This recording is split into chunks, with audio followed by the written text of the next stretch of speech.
baru belajar membaca seringkali mendapatkan kesalahan-kesalahan dalam membaca. Namun lain halnya dengan anak-anak yang mendapatkan gangguan disleksia. Mereka mengalami kesalahan-kesalahan membaca yang berkelanjutan. Nah, ciri-ciri anak yang mendapatkan gangguan disleksia yaitu yang pertama, mereka seringkali kurang memahami apa maksud yang mereka baca. Yang kedua adalah seringkali mereka tidak dapat membedakan huruf-huruf yang persis sama atau bedanya sedikit seperti B, D, atau P. Nah, tidak hanya membaca saja, mereka juga sangat sulit untuk menulis. Mereka seringkali tertukar antara huruf-huruf yang berbedanya tipis seperti yang tadi saya katakan, B, D, atau P. Nah, mungkin cukup sekian dari saya, akan dilanjutkan oleh teman saya. Gangguan membaca diantaranya gangguan dalam kemampuan mengenal kata, mengenal huruf, mengenal simbol, gangguan dalam pemahaman sampai dengan penggunaan bahasa gitu. Jika anak mengalami salah satu dari kemampuan tersebut, anak bisa mengalami gangguan yang disebut dengan disleksia. Masalah ini perlu ditangani dengan baik. Jika tidak, anak bisa mengalami perilaku yang tidak diinginkan, seperti anak bisa mengacau, membantah, membangkang, frustasi, sampai depresi, karena seringkali disleksia ini dicap sebagai anak yang pemalas, padahal dia memiliki kesulitan dalam belajar. Oleh karena itu, kita perlu mengenali karakteristik yang ada pada penderita disleksia. Nah, sekurang-kurangnya ada 4 karakteristik yang ada pada penderita disleksia. Yang pertama, dalam kebiasaan membacanya, dalam kekeliruan pemahaman, dan juga kekeliruan mengenal kata dan gejala-gejala lainnya. Assalamualaikum warahmatullahi wabarakatuh. Nama saya Anissa Maulida Mukhlisina dari kelompok 1 akan membahas tentang karakteristik disleksia. Pembahasan kali ini bersumber dari jurnal yang dilakukan oleh Ahmad Fatoni tahun 2019. Secara umum, pendidikan inklusi merupakan sistem pendidikan yang memberikan kesempatan yang sama kepada semua siswa untuk memperoleh pendidikan. Tentunya, cara pemerolehan pendidikan tersebut disesuaikan dengan potensi serta latar belakang siswa agar potensinya dapat berkembang secara maksimal. 2 contoh klasifikasi anak berkebutuhan khusus, yaitu yang pertama, anak dengan gangguan belajar spesifik serta anak yang lamban dalam belajar. Penelitian ini berfokus pada anak yang memiliki gangguan belajar spesifik berupa disleksia, disgrafia, dan diskalkulasia. Gejala disleksia secara umum yaitu kemampuan membaca anak yang berada di bawah kemampuan seharusnya dengan mempertimbangkan intelijensi, usia, dan pendidikan. Berdasarkan pernyataan dari The American with Disabilities Act atau disingkat ADA, bahwa identifikasi kesulitan belajar siswa dapat dilakukan dengan cara selama siswa tersebut bertahun-tahun di sekolah tersebut oleh tim diagnostik. Nah, tim diagnostik ini mengidentifikasi siswa tersebut dengan melihat bagaimana dia menulis, membaca, kemampuan dia dalam berhitung, terutama matematika, hingga keterampilan sosial. Menurut Fatoni dalam Sutanto tahun 2013 halaman 17 menyatakan bahwa lebih dari 50% anak-anak berisiko mengalami kesulitan belajar membaca dan lebih dari 90% akan mengalami kesulitan atau problem akademik. Selain itu juga disleksia merupakan angka persentase yang paling tinggi dibandingkan jumlah anak yang memiliki gangguan belajar lainnya, sebesar 80%. Dalam penelitian ini juga ditemukan bahwa dari 7 SDN inklusi yang berada di Surabaya bagian timur, ternyata anak yang beresiko mengalami disleksia sebesar 37%. Angka tersebut berdasarkan dari 147 siswa yang di-screening menghasilkan 52 siswa yang mengalami atau juga beresiko mengalami disleksia. Seperti yang kita ketahui, disleksia itu merupakan gangguan pada proses belajar yang ditandai dengan anak itu sulit untuk membaca, menulis, dan mengeja. Nah, disleksia itu merupakan tergolong salah satu gangguan pada syaraf bagian pemrosesan bahasa, isyarat, dan lainnya. Nah, sebagai calon pendidik, agar kita bisa melaksanakan proses pembelajaran dengan maksimal, kita harus mengenali karakteristik atau peka terhadap perilaku-perilaku yang ditunjukkan oleh anak. Nah, adapun beberapa karakteristik yang ditunjukkan atau yang terdapat pada anak-anak yang mengalami disleksia itu ada beberapa hal yang akan saya sebutkan. Yang pertama, ada anak ini itu membaca dengan amat lambat dan terkesan tidak yakin dengan bacaan yang dia sebutkan. Nah, sebagai calon pendidik, kita tentunya harus mengenali atau peka terhadap perilaku-perilaku yang ditunjukkan oleh anak. Ya, saya akan menyebutkan beberapa karakteristik atau ciri dari anak yang mengalami disleksia. Yang pertama itu adalah membaca dengan amat lambat. Nah, si anak itu ragu-ragu gitu dalam membacanya dan tidak yakin dengan bacaan yang disebutkan. Lalu yang kedua, menggunakan jarinya untuk mengikuti pandangan matanya yang beranjak dari satu kata ke kata yang lainnya. Nah, lalu yang ketiga, melewatkan beberapa suku kata, frasa, bahkan baris-baris dalam teks. Lalu ada juga membolak-balikan susunan huruf atau suku kata dengan memasukkan huruf-huruf lain. Lalu juga ada dia itu sering salah melafalkan kata-kata yang dia baca, sekalipun itu kadang dia memasukkan kata-kata yang tidak penting atau tidak ada di dalam teks yang dibaca.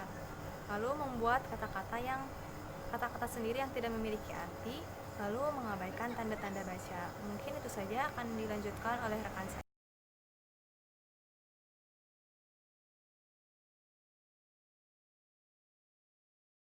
Oke, bismillahirrahmanirrahim. Pada kesempatan ini, saya ingin menjelaskan tentang cara atau bagaimana menstimulasi siswa penyandang disleksia dalam hal pembelajarannya di kelas gitu, sebagai guru.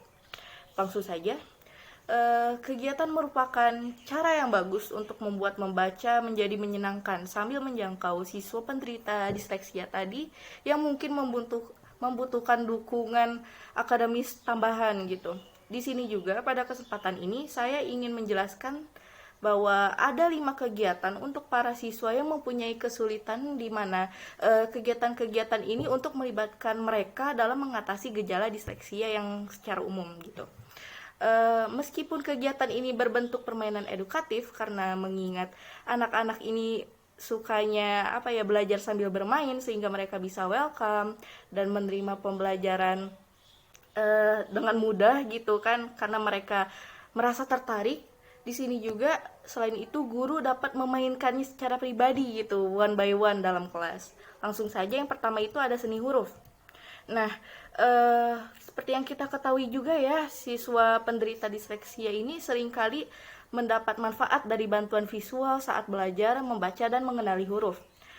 Nah, di sini peran guru berikan surat untuk dilukis atau digambar oleh siswa-siswanya. Dan dalam konteks ini juga berikan surat yang sulit mereka tulis atau yang sering mereka keliru sebagai huruf yang lain. Maksudnya itu misalnya contohnya huruf B menjadi huruf D atau sebaliknya gitu, atau huruf-huruf yang lain yang mirip begitu. Nah, kemudian dorong mereka atau motivasi mereka untuk membuatnya lebih berwarna dan membuatnya itu lebih sekreatif mungkin lah, yang sesuai apa yang mereka imajinasikan gitu, apa yang mereka inginkan. Setelah mereka selesai, minta mereka untuk membagikan hasil karya seni mereka tersebut ke dalam kelas kepada teman-temannya. Lalu untuk siswa yang di kelas tinggi, mengingat di sini kan mereka sudah mengenali huruf gitu, udah mulai menuliskan huruf-huruf gitu kan. Sebagai guru, cobalah meminta mereka melukis kosakata atau menggambar ilustrasi untuk memeriksa kata-kata mana saja kayak gitu yang umumnya salah. Lalu yang kedua ada dengan cerita berima. Nah, berima di sini kan seperti yang kita ketahui ya teman-teman, adalah pengulangan bunyi. Di mana di sini itu merupakan salah satu kegiatan kesadaran fonologis terbaik karena membantu siswa penderita disleksia ini mempelajari hubungan bunyi huruf gitu. Nah, di sini guru bisa coba untuk menginstruksi siswa membaca buku bergambar dengan banyak rima untuk dipelajari. Misalnya judulnya itu ubur-ubur yang jujur. Di situ kan ada pengulangan bunyi ya, ur-ur gitu rimanya. Nah, kemudian setelah setiap orang belajar berima ini, pikirkan kata-kata lain yang berima juga untuk mendorong siswa mempraktikkan kesadaran fonologisnya masing-masing.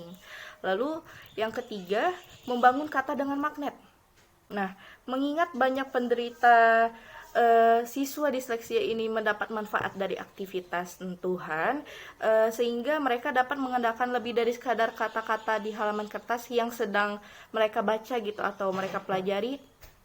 Gimana ya?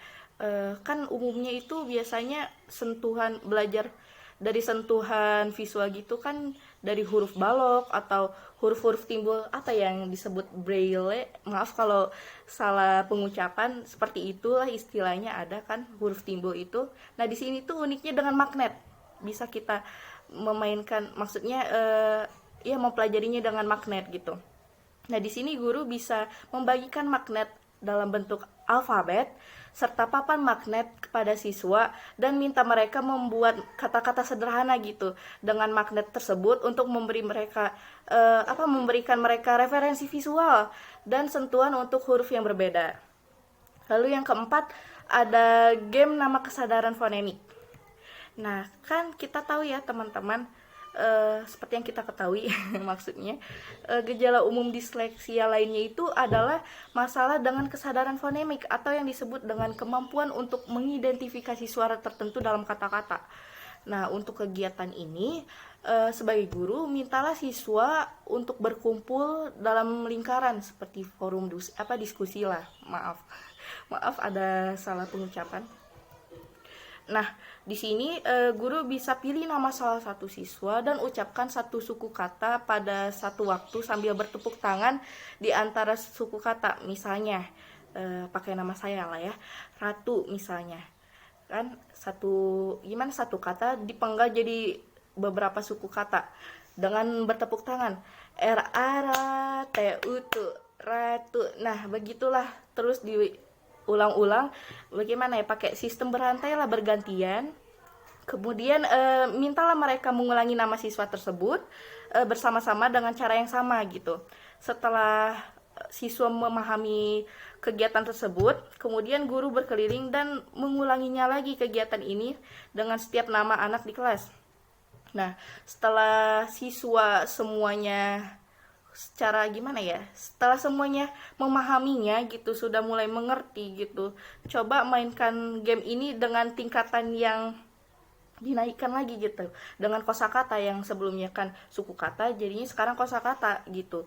Yang pertama dari nama panggilan misalnya atau nama awalnya, jadinya nama lengkap gitu, kan permainan kosakata, jadi tidak dipenggal-penggal lagi seperti sebelumnya suku kata tadi gitu. Lalu yang terakhir, yang kelima, ada kegiatan membaca online, di mana ada berbagai permainan membaca online ya teman-teman yang dibuat untuk siswa penderita disleksia ini atau pelajar usia dini pada umumnya. Nah, sebagai guru kita bisa rencanakan gimana ya, maksudnya kan kita kan nanti akan jadi calon guru, kita bisa merencanakan sesi lab komputer dengan siswa kita untuk bermain game membaca online. dan memperkuat keterampilan literasinya juga di sini kan. Mereka juga gimana ya? Di satu sisi kita juga harus bisa merubah lingkungan atau iklim belajar yang tidak menimbulkan stres. Kan belajar sambil bermain, jadi ya kita bisa memanfaatkan game online gitu atau membaca online gitu kan bisa disebut game juga. Ada kadang kan permainan atau game gitu untuk membaca atau meningkatkan daya literasi siswa. Nah, kemudian beberapa program membaca ini bahkan dapat beradaptasi untuk berfokus pada kelemahan akademis siswa yang dapat membantu siswa dengan keterampilan praktik disleksia yang paling perlu mereka tingkatkan di sini. Nah, mungkin itu saja pembahasan dari saya. Sekian dan akan dilanjutkan oleh rekan saya. Yang keenam, yaitu buku audio. Karena anak-anak penderita disleksia merupakan siswa yang mengalami keterlambatan dalam membaca. Memberi tugas membuat catatan buku sendiri dapat membuat mereka menjadi frustasi. Sebagai gantinya, kita sebagai guru bisa memberikan file buku audio dan buku cetak untuk dibawa pulang. Dengan begitu, siswa dapat membaca bersama narator tanpa terjebak pada kata atau huruf yang menurut mereka sangat menantang. Nah, yang ketujuh yaitu perekam suara. Demikian pula, siswa penderita disleksia membutuhkan lebih banyak waktu untuk menyalin catatan daripada teman-teman yang tidak menderita disleksia. Perangkat atau aplikasi rekaman dapat memungkinkan siswa dapat merekam pelajaran jika mereka tidak mampu untuk menulis semua yang perlu mereka ingat ketika di dalam kelas.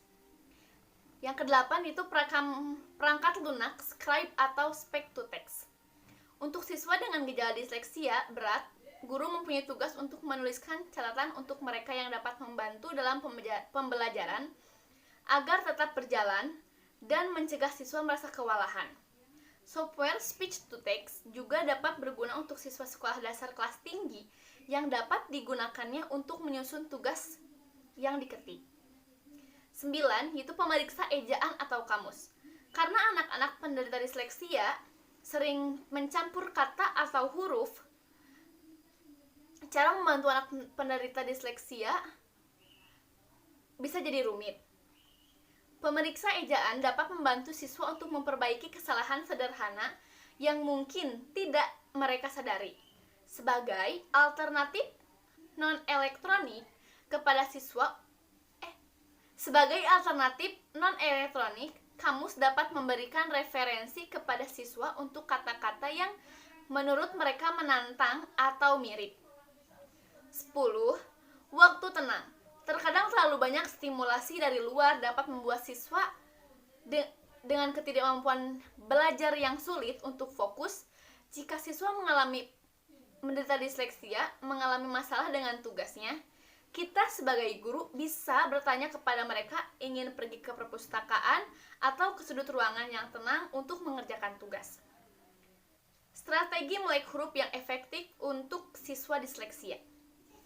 Strategi pengajaran untuk siswa disleksia dirancang untuk membantu siswa belajar dengan cara yang selaras dengan cara kerja otak mereka.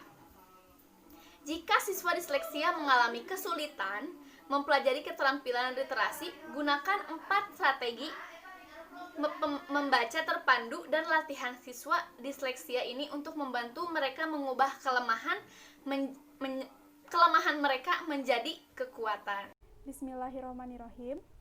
Jika sebelumnya Ratu telah menjelaskan cara yang bagus untuk membuat anak disleksia menarik untuk belajar membaca, lalu Hikmah telah menjelaskan akomodasi ruang kelas untuk siswa disleksia. Di sini saya akan menjelaskan strategi literasi atau melek huruf yang efektif untuk siswa penyandang disleksia.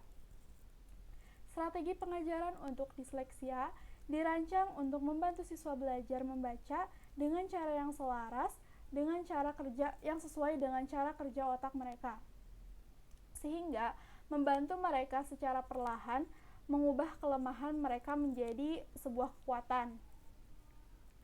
Strategi yang pertama, dengan menggunakan letter or sound flashcards, Tujuannya adalah untuk mengajari siswa penderita disleksia belajar hubungan antara huruf cetak dan bunyi, dan memperkuat pemahaman juga kemampuan belajar fonik serta kata-kata penglihatan mereka. Dalam kegiatan belajar ini menggunakan media kartu alfabet atau bisa juga dengan penayangan video sound flashcards.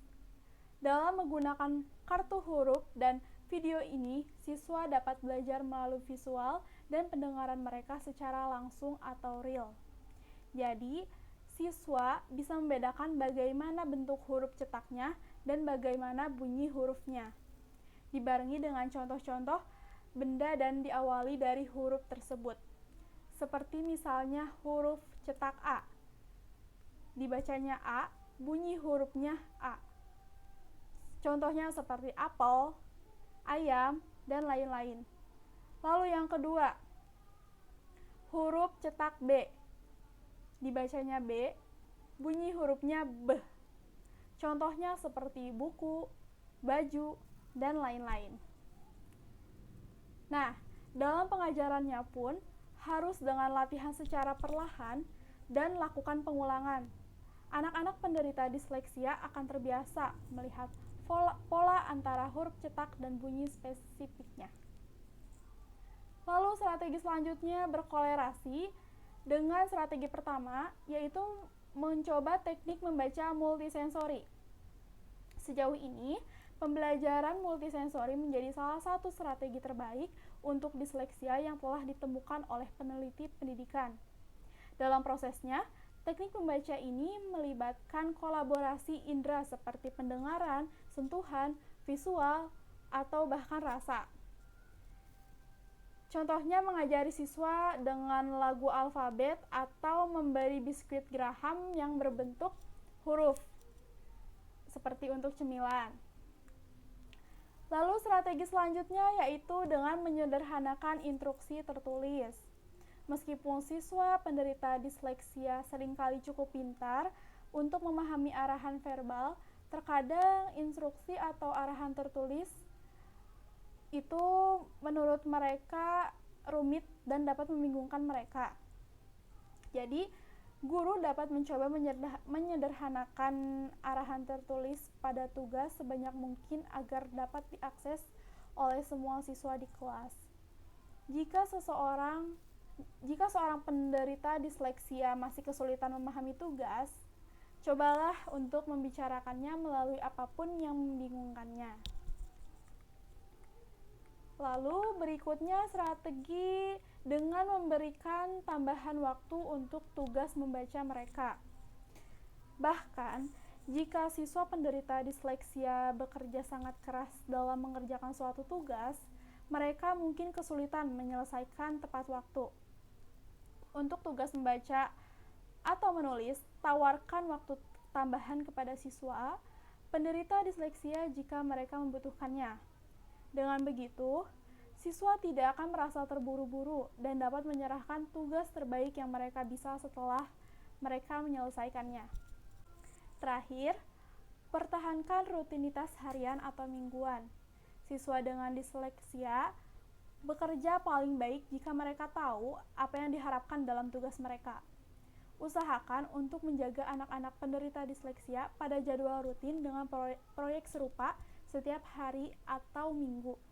Misalnya, guru memberi siswa waktu untuk membaca dengan tenang setiap hari, atau memberikan tugas kosakata mingguan untuk membangun rutinitas mereka dalam mengajar. Sekian yang dapat saya sampaikan. Terima kasih.